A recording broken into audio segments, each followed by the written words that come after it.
Novus, the new voice. Vox Novus, the new dimension. Vox Novus, thought and movement leaders who will share from their experience and offer tools to help us navigate our rapidly changing world. My name is Victor Furman. Welcome to Vox Novus, the new voice. Do you have a magical kitchen? Ready to cook up recipes with magical ingredients for prosperity, strength, and romance? My guest this week on Vox Novus is my dear friend and favorite witch, Melanie Marquis. Melanie is the author of 8 Llewellyn titles, including the IPPY Award winner Carl Llewellyn-Weschke, Beltane, A Witch's World of Magic, and Tarot Reflections Award winner Modern Spellcasters Tarot.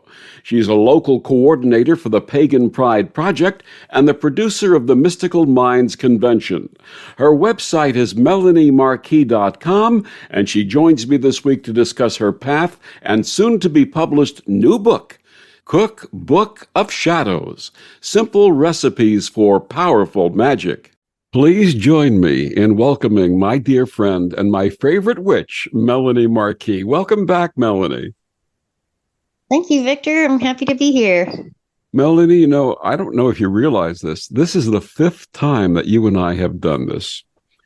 The first time was on Second Sight Radio with Chris George back in 2015.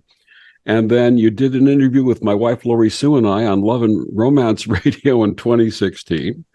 And twice since I've been working with Om Time. So this is your 5th show. And I don't know if you ever watched Saturday Night Live. They have the hosts who come in for 5 times or were members of a special club. You're the first member of our special club. So thank you. Wow, I'm honored. We've been friends a while, I guess. I didn't realize it had been that long. Absolutely. So for listeners meeting you for the first time, please share your path and when and how you discovered magic. All right. Well, I consider myself a witch, is what I call myself. I don't have any fancy titles. I just call myself a folk witch. And what that means to me is that I work closely with the powers of nature. I see myself as a part of nature, as we all are. And I like to channel those forces and work with the powers of nature in my own path and practice.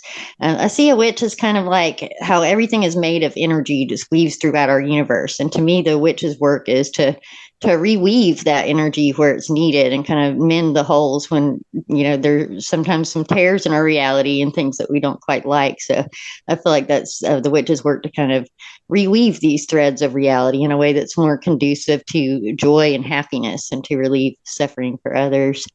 I guess I first got into it when I was really young. My mom was always magical, so I just kind of took it for granted that people could do magical things. I didn't really think of it as witchcraft or anything strange. My mom was a psychic, so she was always playing games with me like that and teaching me how to do weather magic and little things like that. I didn't discover that I was a witch per se until I was about 15 and found some Scott Cunningham books in my local bookstore. I know that's a common theme for people around my age, but I lived in Georgia at the time and found the little freak section of the bookstore hidden way in the back. And my first book was The Truth About Witchcraft Today. And I remember getting that book and reading it and being like, this is what I do. Other people do this, and it has a name. Like I didn't really, register that it was like, what it was until then. But ever since then, I guess I've been a witch. So I started out Wiccan, but then since then I consider myself more just like a traditional folk witch. Now, you mentioned that your mom was psychic. How did your family and friends react when you came out as a witch? Well, I guess they already thought I was weird. Like when I was a teenager, I was living in Georgia, and everybody like at my school, they already kind of thought that they looked at me like I was a devil worshiper and bad person because I didn't go to a church. So I wasn't like very open. I remember I started wearing like magical jewelry, and my friends knew, and my friends were cool though. So they were into it and, excited about that. Then I started, when I moved from Georgia much later in life, I started writing witchcraft books. So I guess that's kind of how I came out publicly to people that weren't my friends. I guess the public has reacted pretty well, and my friends have known who I am. So That's wonderful. Now, you sort of touched upon this in the first question, but for those listeners who really aren't sure, how do you define witchcraft?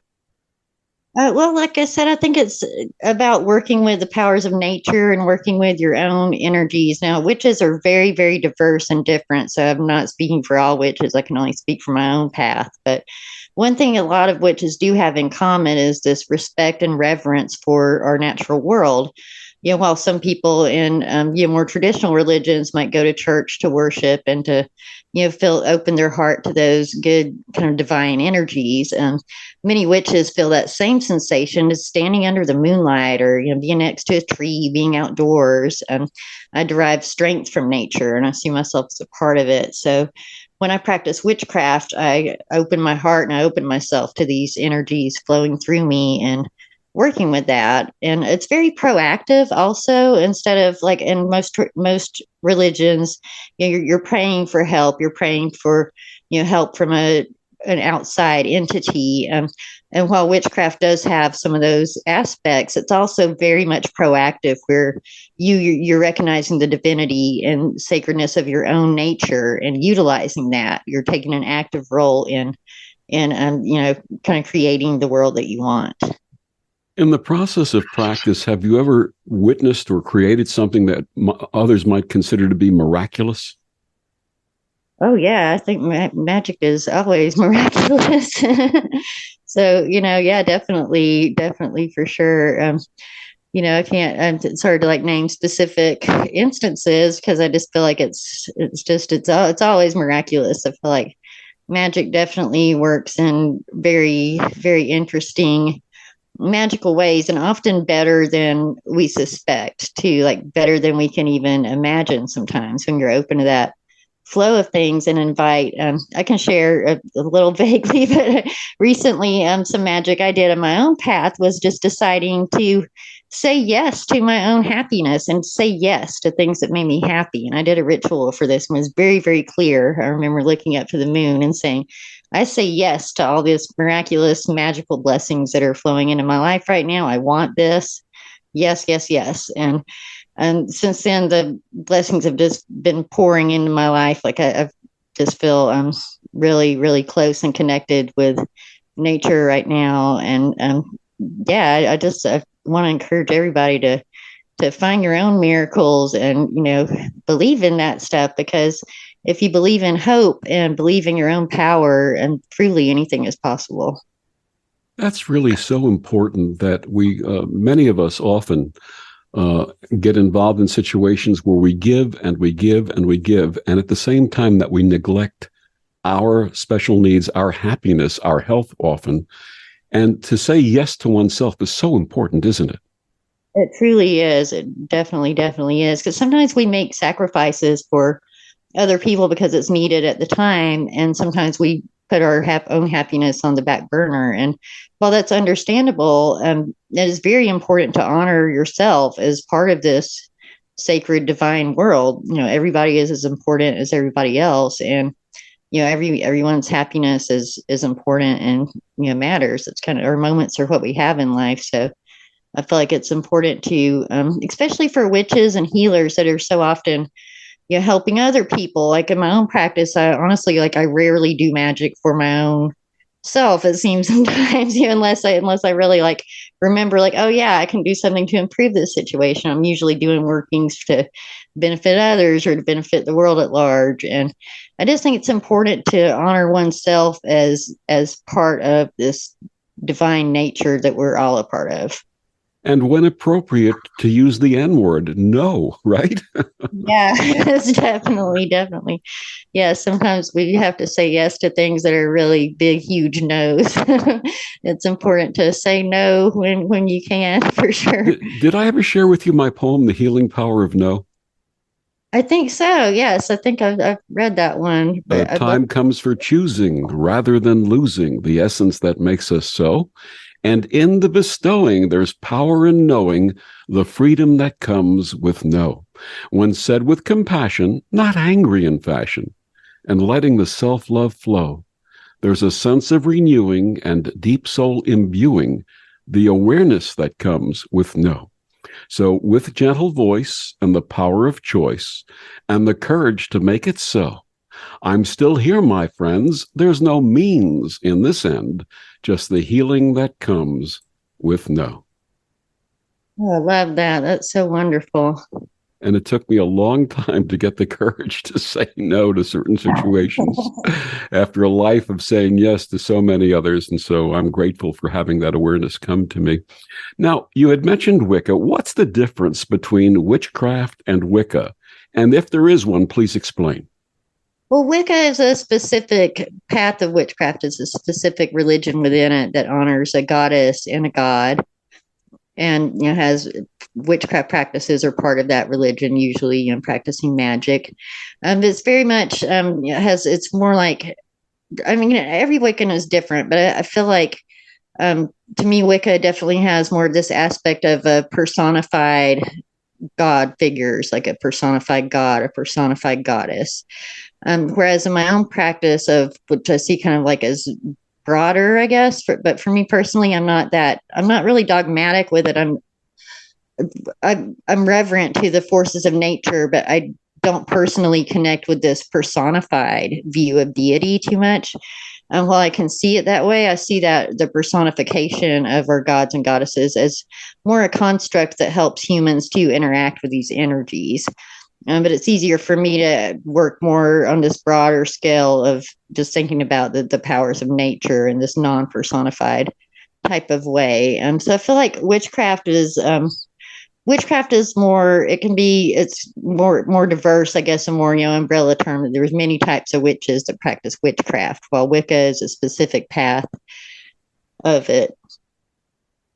Now, many of us are familiar with fictional covens, but what's a real coven like?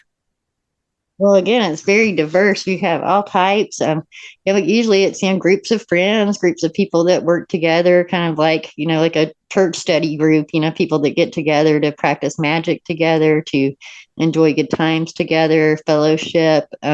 One thing that's really special about practicing with a coven or with even one other person is that magic tends to magnify and kind of exponentialize when we get together and do it together. So being in a coven gives us these opportunities to kind of combine our powers and use our forces together to support one another and make even more powerful magic. So it's like taking one battery and adding another battery and just combining the energy. Yeah, except I would say it's even more than that. It's like one battery and one battery equals somehow like 500 batteries. It's a miraculous effect, I would say. So it multiplies the energy each time that you join together with someone.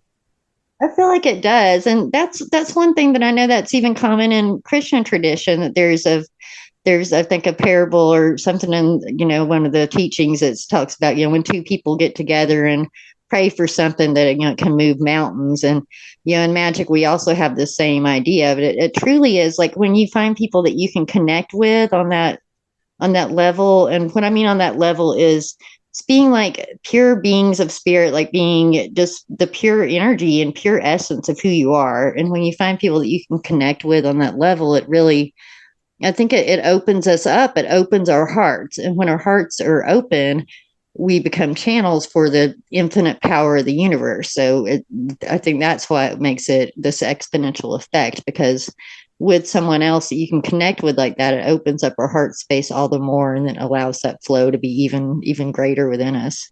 But there are those who are in solitary practice, right? Oh yeah, definitely. And I'd say a lot of people that even if you have a coven, most people will practice on their own also. Oh no, I'm sorry. I was just saying like that. Even practicing solitary, I think it's good to realize that you can tap into these same vast forces, and you can't even connect with people that you maybe can't see in person at the moment. But there's always witches out there willing to join their energies. Now, you are a prolific author, written many wonderful books for Llewellyn, and you often write for the Llewellyn date books and almanacs. Of course, this last week, October 31st through November 1st, was Samhain. Please share about Samhain and the various Sabbats and celebrations throughout the year. Well, Samhain is a very special one. It kind of marks, a lot of people kind of mark it as like the end of the year, the start of the new year. It's a sacred holiday where many witches honor the dead, honor our ancestors that have passed on. It's a time when the dividing lines between the worlds of the living and the dead are kind of blurred a little more. And it's believed that that's a night when spirits roam the earth, seeking visits with their relatives and friends that are still here on earth, or seeking revenge for past misdeeds. It's a night when spirits are definitely like out and about. So in my own practice, I like to honor my ancestors, honor my friends and loved ones that have passed on, and just honor the spirits of the dead in general, and just recognize that that's a cycle that we're all a part of. We're all a part of, and to realize that that death and dying is very much a part of our world, to the point that I believe that our reality is literally kind of built on this framework. Like, we're carbon-based creatures, right? And when we die, our bodies turn back into carbon, and new life is built on that. So it's literally within everything. It literally creates the space and framework, the darkness does, on which all else can be built. So it's a very important day, in my opinion, to honor that. And people might do different rituals to honor their ancestors. Divination is also real common. So you might do a tarot reading, you might do some meditation to just kind of connect with that darker side of things, that underworld, and to remember those who have passed, and to recognize that we too will pass. And what are some of the other sabbats and services throughout the year? Well, there's many witches practice 8 different sabbats throughout the year. Just they basically mark the change of seasons. Many are based on like agricultural festivals of the past, and we also honor like the solstices and equinoxes, or we honor the winter solstice and the summer solstice and the fall and spring equinoxes. And there's holidays at the midpoints between these days, also called the cross quarter days. And all these holidays just kind of mark the changing tides of nature. They mark the changing flows of energy that occur throughout the year. And it helps a lot of pagans and witches to feel closer to nature, and to kind of tap into these different tides of the year, and to just celebrate the moment. And what about the special moons throughout the year? Well, I've always practiced a new moon and full moon every month. I like to do little rituals to honor those days. I think it's important, and it's because, again, it just helps you connect and feel closer to nature, to the natural world, and to remind us that we are a part of nature. And it's always easier to swim with the tides than against the tides. So and everybody's different, but I think if you start noticing, if people listening right now, like, start noticing, like, how do you feel at the new moon? How do you feel at the full moon? Do you feel differently? And a lot of people find that when the moon is waning and getting smaller, that they kind of start to like go within, and it's a good time to kind of meditate and look within and reflect on things in your life, and take time to diminish things that you don't want in your life. And you can see the moon as a reflection of that diminishing.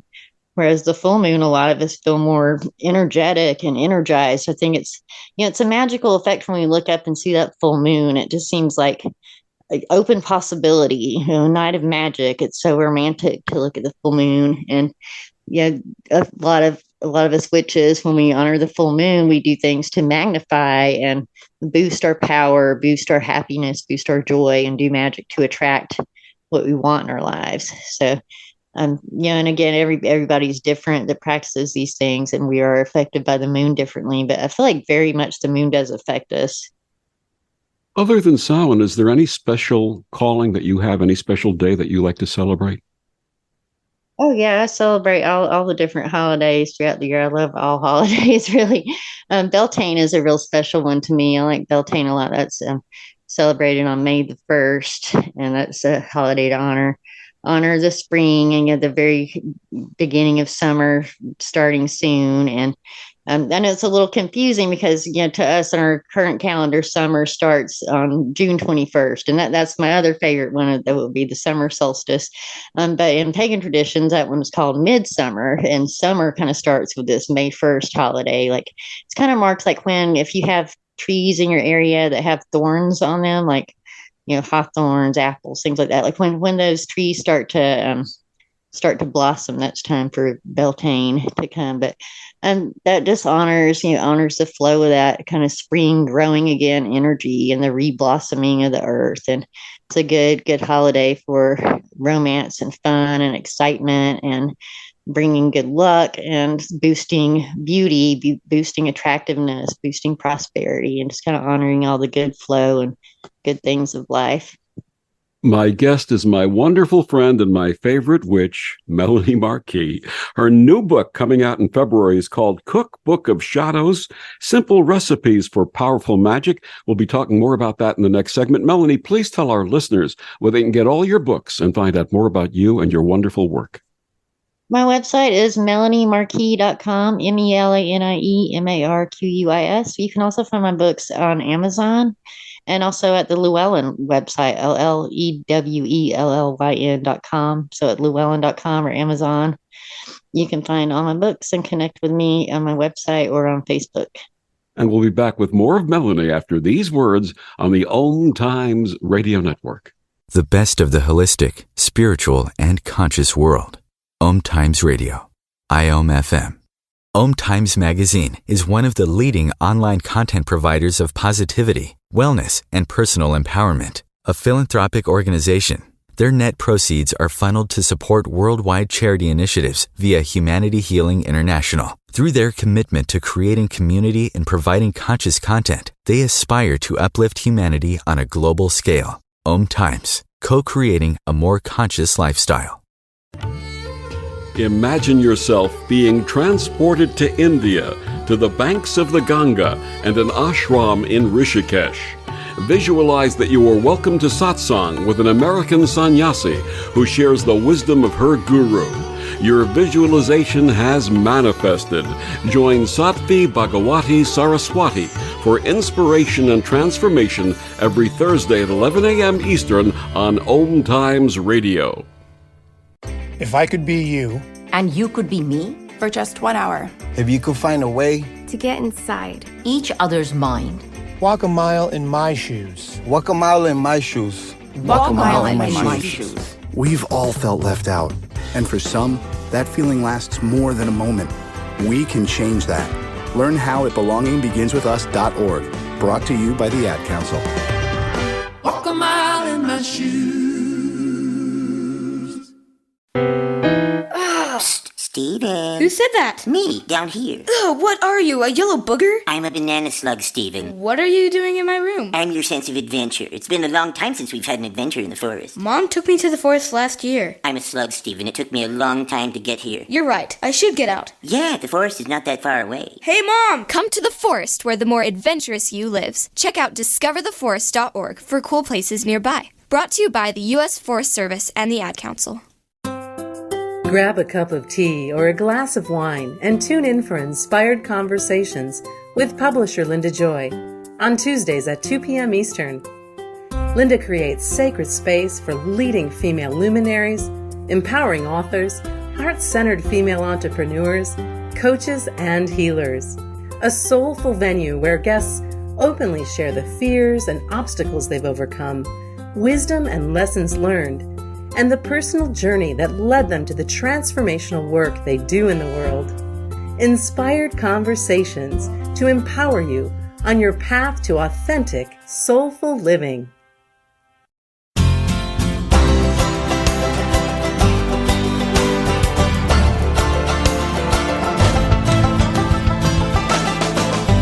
Back on Vox Novus, my guest this week is the wonderful Melanie Marquis. We're going to be talking about her new book, Cookbook of Shadows, Simple Recipes for Powerful Magic.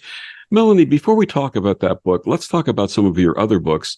Last time you were on, you shared about your award-winning biography of Carl Llewellyn Weschke. Tell us about some of the other best-selling books you've authored for Llewellyn, and do you have a favorite one? Well, I wrote the Llewellyn's Little Book of Moon Spells is my most recent one, other than my Cookbook of Shadows that's about to come out. I really like the Little Book of Moon Spells. It's in their series of little books. They're little cute hardcover books packed with information. Mine has over 60 spells for connecting with the moon. And like we were just talking about the moon phases, it tells you all about that if you're curious to know more about how to tap into these cycles of the moon and use that to boost your own power and to create positive change in your life. That book is all about that. And my favorite book I've done, though, has got to be the Carl Llewellyn Weschke biography. And for those that don't know, Carl bought Llewellyn Worldwide. It's one of the biggest New Age magical publishers. He bought the company in the early 60s and built it into what it is today. It was just a tiny little mail order company that sold some astrological pamphlets, and Carl built the company up to the worldwide, huge publisher and go-to for quality occult and metaphysical books that it is today. Like this man literally, like, he was cranking out, those printing press on his kitchen table, making these publications. And he made a big impact because at the time it was pretty hard to get occult books. Most of them had to be ordered from overseas, from England. It was kind of expensive and cost prohibitive for a lot of people. So when Carl bought the company, he made it his mission to purchase the rights of a lot of these out of print occult books, and he reprinted them in paperback and made them affordable, made them widely available. So he kind of opened those doors to learning for everybody that's curious and wants that. I think one of their Llewellyn mottos is "New worlds of mind, body, and spirit," and that's exactly what he did, was kind of open up these new worlds for people who were seeking that. And it was just such a joy to write that book. I got to travel to the Llewellyn offices and look through Carl's personal files that he had kept and archived for all these years, going back from before the 60s, and just his personal files. And I discovered many people don't realize that Carl was also very, very active in civil rights. He was a leader in the NAACP and ACLU in Minnesota.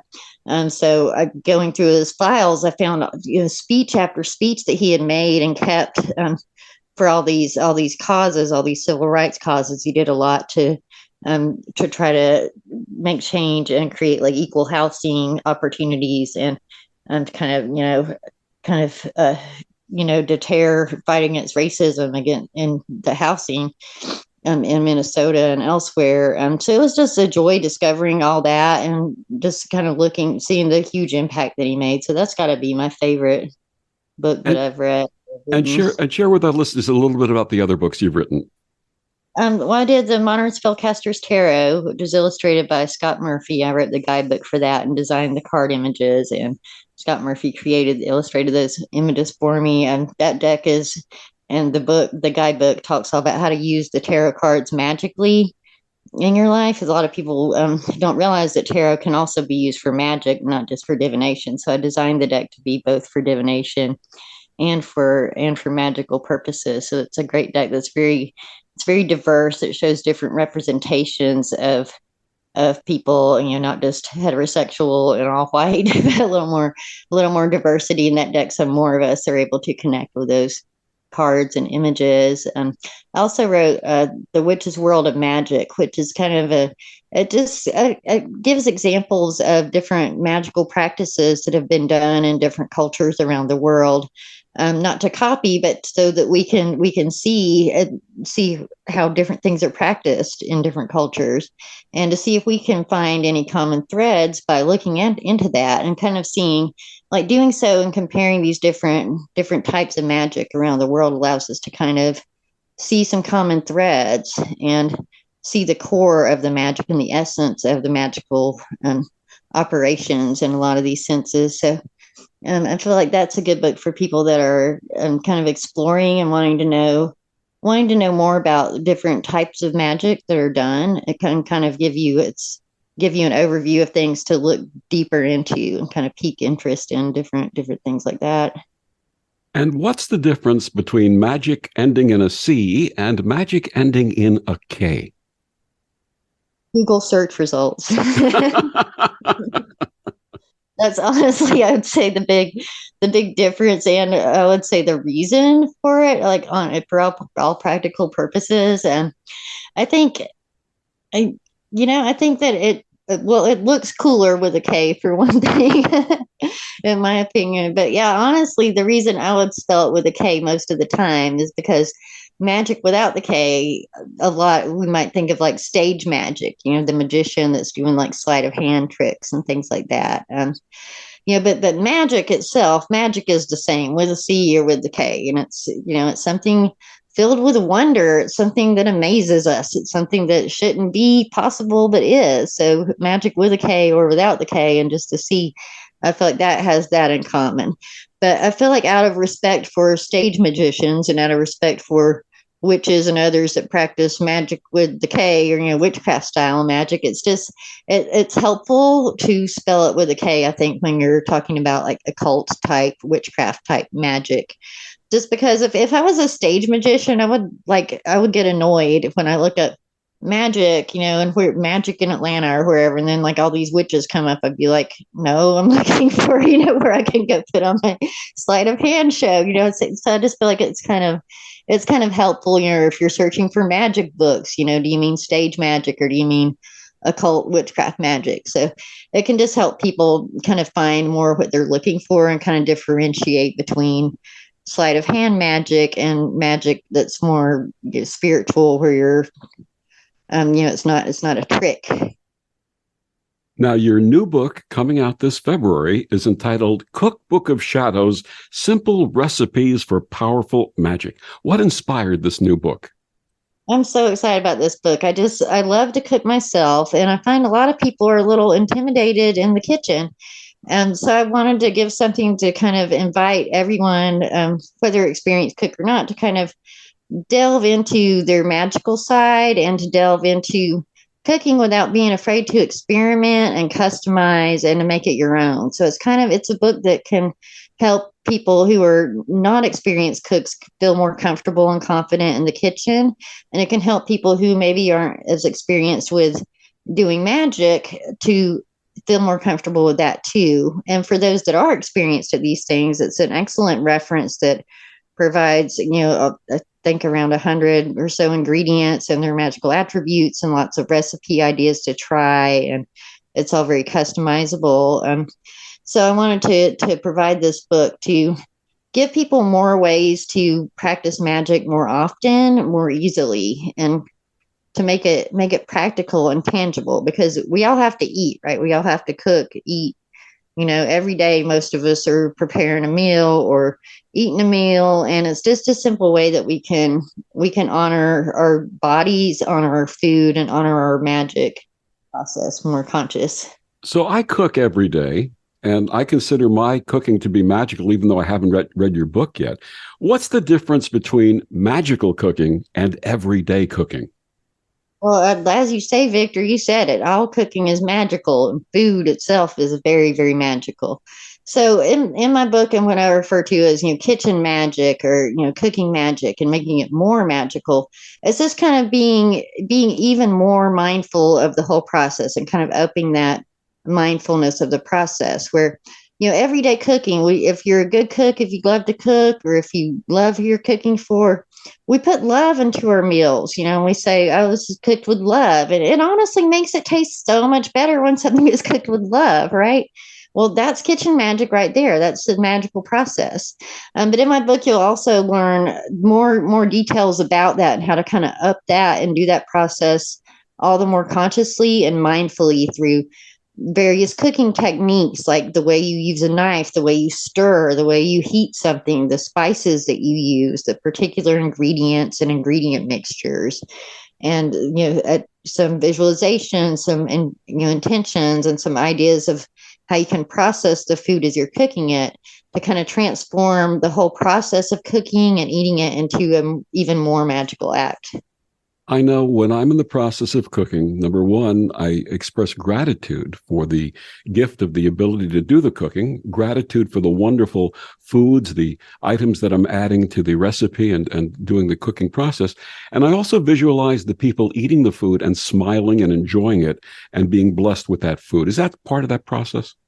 Absolutely, absolutely. That's a great description of, yeah, how often, like, I think a lot of us do this just kind of naturally. And I think that's, I think you're a natural kitchen witch, Victor, I've got to say. Thank you. You definitely have a streak of the kitchen witch in you, and anyone else listening out there that does similar, I think you do as well. Yeah, it's just so important to honor our food and honor our blessings and ourselves through cooking and through the foods we eat and through the magic that we do for that, and acknowledge it as an act of caring. Now, you mentioned that you share the magical attributes of over 100 favorite ingredients. What are some of your favorite ingredients that we can share with our listeners, and what are their magical properties? I like cinnamon a lot. I think cinnamon is very powerful. Magically, it's so good for so many things. I feel like cinnamon, it can just boost magical power in general. It can bring passion. It can up our energy. It can bring courage. I like to use cinnamon in coffee and hot chocolate. And some chilies, even sometimes a little dash of cinnamon can be good. And on sweet potatoes. And another favorite power ingredient, I have these that I would call power ingredients that are just awesome. I would say rosemary is a very good power ingredient that can be used for lots of different things. Rosemary is good to bring a calming energy, to bring good luck, to bring prosperity, to bring love, bring friendship, bring healing and protection. It's good for all these different things. It's extremely versatile. And rosemary just tastes so delicious. It's so great on vegetables like potatoes or on mushrooms or on zucchini, or if you eat meat, it's really good on chicken to spice that with. So that's another really good one. Now, something I know everybody probably has in their kitchen is salt and pepper. And I've got to say, those are honestly some of the best spices and some of the most magical ingredients that you can use just for, magical basics that are very strong and effective. Salt can be used for purification, for bringing out the truth in a situation, for bringing strength, bringing cleansing. Whereas pepper is also really good for protection. It's good for banishing things that you don't want, and kind of also boosting your courage, boosting your defenses. So I'd say those are very powerful ingredients that probably most people have in your cupboard already. And aside from keeping vampires away, what about garlic? Well, I've got to say, garlic is delicious, and it is my theory that vampires started the rumor repels them because it's delicious. And I think no vampire is actually repelled by garlic. I think they like garlic. That's just my own theory. So, and in my opinion, I think you can use garlic to attract vampires. Attract the dark beings. But no, I'd say garlic is good for general protection. It's good for boosting your courage, boosting your defenses, giving strength. It makes us feel more fortified to eat garlic. It just makes us feel like we got that little extra oomph of power. And garlic has health benefits too. Yeah, absolutely it does. And it can banish, not only but through bad breath. Its magical properties. I feel like it's very, it can banish certain things. And that's something you can do and read about in my book and get more ideas for, like, how you can incorporate that into the cooking process. Like, say if you're wanting to banish something in your life, like you just got, a lot of anxiety you want to let go of, or there's just, some influences that you just want to get out of your life. You could think about these things while you're actually mincing the garlic or while you're crushing that garlic, and think about that you're crushing through those things that you no longer want, and slicing through that anxiety and mincing that anxiety away. And then when you eat that food, it's going to help banish those things that you put that intention into during that process. Is there any ingredient included in your 100 that are surprising to folks?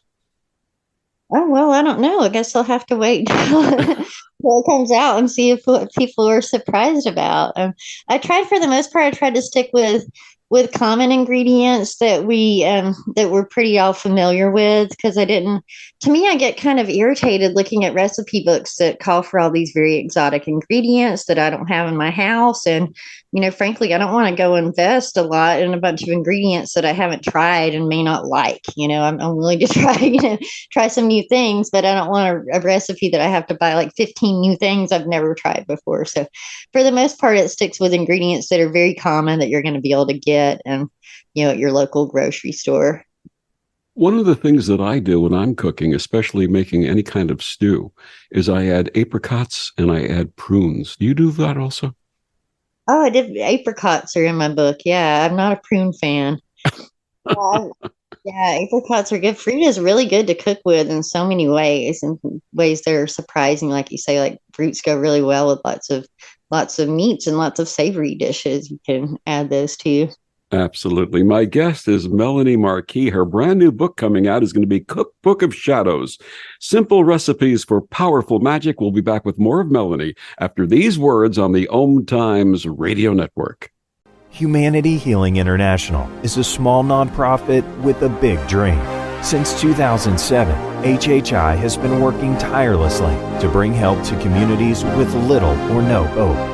Our projects are not broad mandates, nor are they overnight solutions, but they bring the reassurance that no one is alone and that someone cares. To learn more, please visit humanityhealing.org. Humanity Healing is where your heart is. Hello, I'm Sandy Sedgbeer, host of Om Times Magazine's flagship radio show, What is Going Om. My passion is sifting through information, research, and innovations from new thought teachers, speakers, and researchers pushing back the boundaries of what we know about life, energy, metaphysics, and the universe. I love shifting perceptions about who we are, why we're here, and how quickly impossible becomes normal when we open our minds, expand our awareness, and accept that the only limits that exist are those we place upon ourselves. So if you're the kind of forward-thinking, eager investigator of what lies beyond the current reality that most perceive, why not make a date to come play with me in the field of possibilities at 4 p.m. Pacific Time, 7 p.m. Eastern Time every Thursday, and together we can discover what's really going on.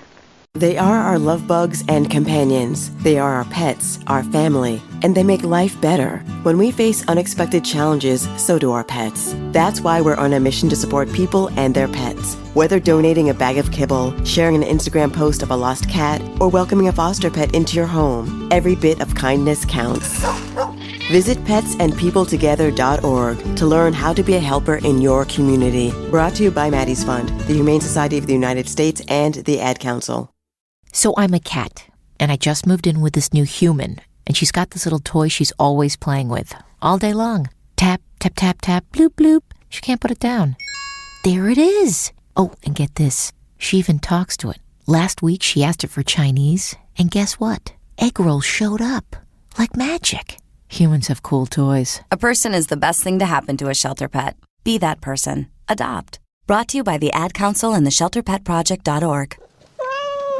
More than 24 million Americans have an autoimmune disorder, and that number continues to grow. I'm Sharon Saylor, and I'm one of those 24 million. To put that number in perspective, cancer affects about 9 million and heart disease up to 22 million. That's why I've brought together top experts and those thriving regardless of their diagnosis to bring you the latest, most up-to-date information. Join me, Sharon Saylor, Friday night, 7 p.m. Eastern, for the Autoimmune Hour on Life Interrupted Radio to find out how to live your life uninterrupted.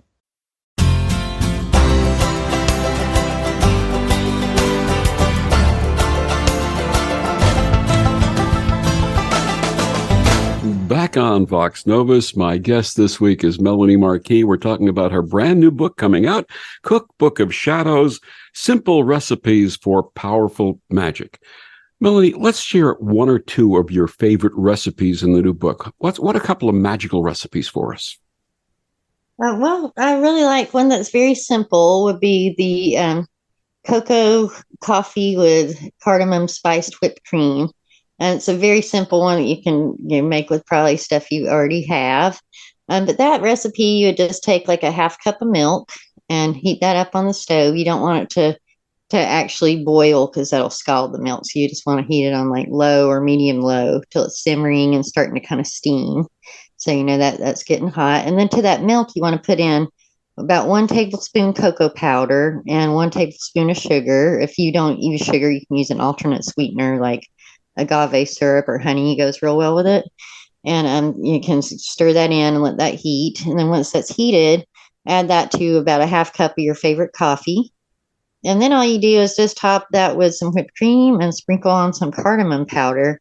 If you really like the taste of cardamom, you can actually add that to the hot coffee, the cocoa and coffee blend as well. And this is included in my book in the winter recipes, because it's a really good way to just kind of fortify your energies on a cold winter day and kind of bring more energy and bring more magic into your day and kind of just boost your power for the day. It's also a really lucky drink. I feel like that cardamom just brings this extra little boost of luck into our day. So that's a really good, simple one that you can do. Another one I really like is just simple mushroom tacos that you can eat these for to boost your defenses, boost your protection, and just kind of feel more courageous and feel more, sometimes, especially in the winter, I think it's natural as creatures of the earth, when the fall comes and it starts to get colder and approaches the winter, we just kind of feel sometimes like a little bit vulnerable, like I think all animals do, because we realize the cold is coming and this is a time to kind of boost our defenses and kind of prepare for these colder months ahead. So anything you can do, like through the foods you eat, even to try to kind of fortify your defenses and fortify your energies and to feel more strong, is good to do. Any hot spices are good for that, by the way. But one of my favorite recipes that you can make spicy or not spicy is just simple mushroom tacos. And for that, I just use just the normal, white button mushrooms, the most common ones you can get for low cost at the grocery store. And I'll slice those into quarters. I think is a really good shape. Like you just, for the mushroom cap, to slice it in half and then slice that in half again. So you have nice little chunky chunks of that. You can mince some garlic to add with that, or you can use garlic powder. You also want to take some onion, like white onion or yellow onion, cut that into real thin slices. Then you can just melt a little butter on the stove, or olive oil if you prefer, on the stove over like medium high heat, and you just kind of saute those mushrooms and garlic and onions together till they're nice and soft. And then you can just eat that on like heated corn tortillas. I think is really good with it. If you like them kind of greasy or crisp, you can fry the corn tortillas, or you can just kind of steam those or heat them in a warm pan to your liking. And then you can top that with a hot salsa. You can top that with cheese. You can use cilantro. And while you're doing this, like while you're cutting the mushrooms, you can think about how you want the food to affect you. Also, I like this recipe because it's very, very versatile. Mushrooms, I feel like, are one of those foods that can help us actually connect with the world of the dead that we were talking about when we mentioned Samhain. It's actually one of my special Samhain recipes that I'll personally make and eat around that time of year to help connect with the dead and with ancestors. So you can either think about that if that's what you're using the recipe for, or if you're using it to gain strength and courage when you're slicing the onions and mushrooms, you can think that you're slicing through these obstacles in your path. Think of yourself being really strong, courageous as you add any hot spices or salsa onto that. And they're just really delicious, very easy to make, low cost. I think that's a really simple one that you don't really need exact quantities for. You can just kind of make it to your liking. What about a recipe for prosperity? But one of my favorite ones is what I would call prosperity soup. And it's kind of, have you heard of stone soup? Yes. Yeah, so it's kind of this. It's kind of like that. I grew up really poor, and my dad was really even poorer growing up, and his mom was even poorer than that growing up. So we had a tradition of just making the soup out of anything, basically anything and everything. So prosperity soup is basically, it's, to me, when you're wanting prosperity in your life, if you focus on the lack of stuff, it's only going to attract more lack. So the whole key to attracting prosperity is you have to feel prosperous. You have to tap into that energy of prosperity, right? So we have to acknowledge our blessings and be able to feel prosperous. Therefore, we can attract more of that. So for prosperity soup, you can use literally any vegetable that you have, any scrap of vegetable in your house.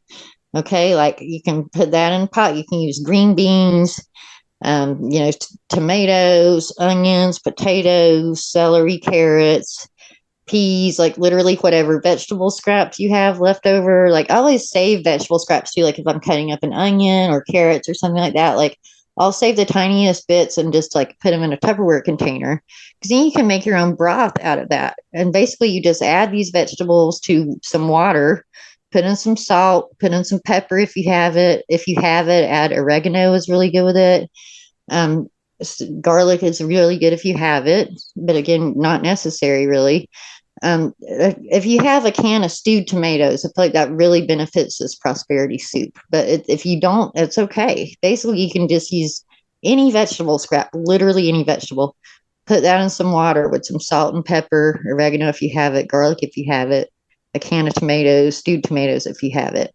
And then to that, you can also use beans, and you can add to it some noodles if you have those. You could use some croutons if you have those, or just some strips of tortillas if you have those, and add that to it, and you got yourself a soup there. And I think just using that, it's a good way to clean out your refrigerator if you got some extra leftovers in there and it just kind of needs refreshed, or just using up what we have and utilizing what we have. And I think is magical, and it helps us acknowledge our blessings and makes us realize how blessed we truly are. And it's also just a way to kind of acknowledge that the magic of cooking, because it allows us to make, to me, there's this special joy in when I can make something tasty out of like basically nothing, and I'm transforming it, simple, just some old scraps of onion and carrot ends that would have otherwise gotten thrown away, and then suddenly I have like a whole soup I can feed everybody with. Like, to me, that's just thrilling and makes us feel that miraculous miracle of magic. And what about a recipe for finding true love? What goes into that cauldron? I mean, pot. I would say an open heart and lots of hope. And for ingredients, I would say I like to make apple love muffins, I call them. And you'll have to check my book for the exact recipe, because I sent my only proofing copy to my friend that acknowledged the book too. So I actually don't have a copy right here in front of me. It's in my files. So you'll have to look in my book to get the exact recipe. But it's a recipe for muffins that includes cinnamon, apples. Both are excellent ingredients for attracting love, and it's opening your heart to that. So I think that's truly the key to attracting love, is loving yourself. You have to have an open heart and let those good feelings flow from yourself first all over you, and then out to the world, and then that will attract to you. Absolutely. Absolutely. Is there a magical late night snack? Last one, magical late night snack? Yeah, I have one. I think I called it the Midnight Sunday. I think I called it. But that one, it's bananas and with some whipped cream and cherry on top, and I think some slivered almonds. And it's all designed to help bring good dreams and to bring prophetic dreams. Wonderful. Wonderful.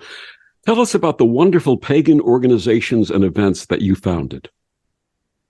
Well, I did not found it, but I had helped for many, many years with Denver Pagan Pride. I'm still involved with that. I did recently relocate, so I'm only kind of loosely involved with that now, and that's going to go to somebody else. But Pagan Pride is an excellent organization that basically brings together people from the pagan community to kind of showcase to the public what paganism is all about. And that includes Wicca, witchcraft, other religions like that. And it's just kind of a time to bring people together and show what paganism is really is. It's not like the craft, or not like Sabrina, the Teenage Witch, but kind of shows more what it's really about. So these are held all over the world.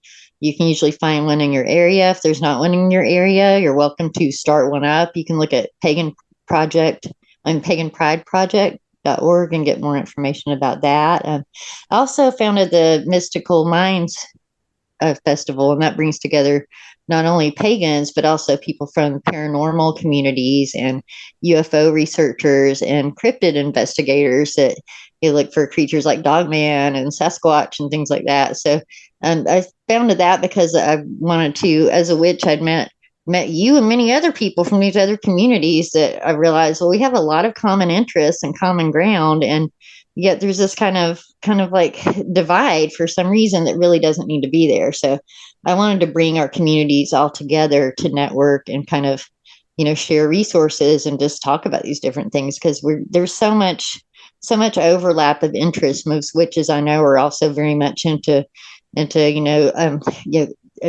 haunted locations and learning more about these UFOs in our skies and things like that. So that's Mystical Minds Convention. We just had one in the end of October. There'll be another next year. We held those in Northern California.